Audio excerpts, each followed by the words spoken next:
Welcome to Let Me Fix This. Enjoy the video. In this video, I will explain how to remove a VW Golf headliner.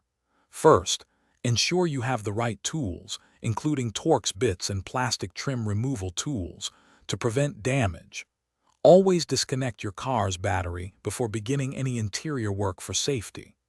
Next, carefully identify and remove all the trim pieces that hold the headliner in place, such as pillar covers and sun visors. Now, let's detach the interior components. Start by unscrewing and carefully removing the sun visors and their corresponding clips. Next, disconnect the dome light assembly and any other electrical connectors that are attached to the headliner. Don't forget to remove the grab handles and any coat hooks, as these also secure the headliner.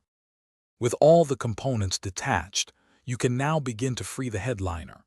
Gently pull down on the edges of the headliner, working your way around the perimeter to ensure all clips and adhesives are fully disengaged. Be patient and avoid excessive force to prevent creasing or damage. Once loose, carefully maneuver the headliner out through one of the car's door openings. Before reinstalling, take a moment to inspect the roof for any remaining adhesive or debris and clean it thoroughly. If you're reusing your old headliner board, clean it carefully. Reinstallation is essentially the reverse of the removal process, so remember the order you took things apart.